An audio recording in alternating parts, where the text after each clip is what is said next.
This is a song about being happy. That's right. It's the happy, happy, joy, joy song. Happy, happy, joy, joy, happy, happy, joy, joy. Happy, happy, joy, joy, happy, happy, joy, joy. Happy, happy, joy, joy, happy, happy, joy, joy. Happy, happy, joy, joy, joy. I don't think you... Hello everyone, welcome back to the channel. My name is Walter, and as promised, week 2 album sales results and a little bit of an update. And let me start, before I do that, by thanking all of the many people that have commented and offered opinions, reviews, critiques. It's all been great stuff. The passion of the ABBA fans and the music community that surround ABBA is, to me, consistently amazing. Every day I get comments on my little tiny channel with people talking with some great insight and meaning. So, without further ado, let's hit some of the numbers. ABBA, Voyage, has reached #1 in 19 countries. I put a list up on one of the pages on the video, but I'll read them anyway. These include Australia, Austria, Belgium, the Czech Republic, Denmark, Finland, France, Germany, Iceland, Ireland, Netherlands, New Zealand, Norway, Portugal, Scotland, Sweden, Switzerland, and the UK.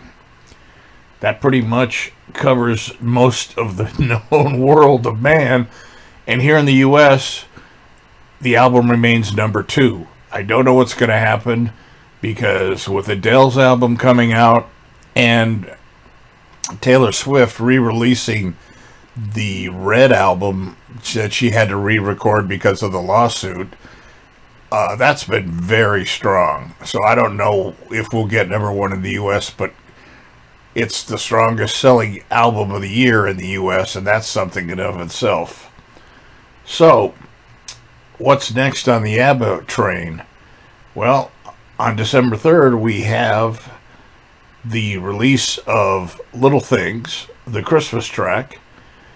It kind of is out there to give us a warm family feeling. I think it does that in a uniquely ABBA way. Catchy arrangement, interesting lyrics, and the ladies doing their thing. I'll be curious to see how it does. They are going to release a video with it too, so it'll be interesting to see what the video looks like. I can imagine it'll be a very joyful thing. Now, in other news, there really isn't much, and I don't want to spend a lot of time talking about general ABBA stuff, because so many people have more information, more analysis, and more detail about a lot of it. But I do want to talk about one thing, and if you don't want to listen to a story, sign off now. I want to talk about how I realized the impact of ABBA. Now, I'm old, as I've said. I listened to ABBA in the 70s, and I listened to them in the 80s, and etc., etc. But in the early 80s, after the band had broken up, this is probably 83 or 84. I must have been 84. A friend of mine was a police detective lieutenant here in my town of Santa Monica, and he retired. And the policemen all rented a bar that was coincidentally owned by a retired cop, and they had everybody over for a retirement party. And it was a small bar, and it had a jukebox, and there was a bunch of cops there. There was probably 40 to 50 cops, 20 to 30 associate girlfriends and co-workers and other people. So it was a pretty large group. And they're playing, and the bartender gave everybody quarters to play songs on the jukebox. And you know, you're sitting there, you're having a beer, and you're talking to people, and it's kind of a thing, and you hear songs come on. Van Halen came on, I remember that. I remember Led Zeppelin came on, somebody played Frank Sinatra, you know, the usual kind of stuff you hear at a bar. So, somebody put Fernando on, and the bar started to quiet down a little bit, and I thought, what happened? Something go wrong? And by the time they got to the, "Oh, there's something in the air tonight," the whole bar was singing the chorus of Fernando. I never seen anything like it. A bunch of old middle-aged cops were singing at the top of their lungs, "The stars are bright, Fernando." And I was just with them all the way. I thought to myself, this is what ABBA is.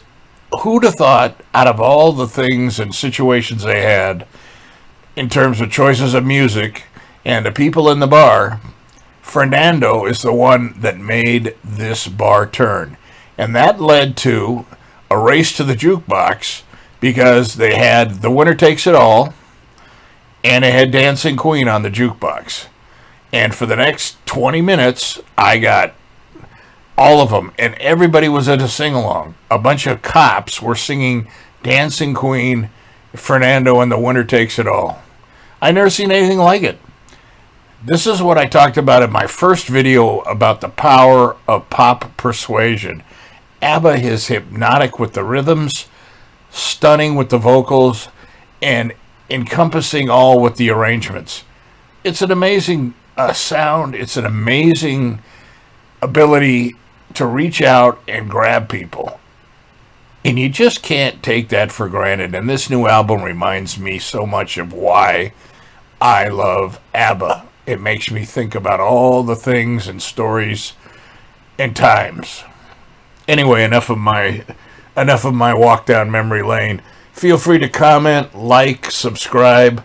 I will keep you in my hearts for the holidays. If I don't video before Thanksgiving, have a happy Thanksgiving and a joyous time, and I will post soon. Take care, everybody.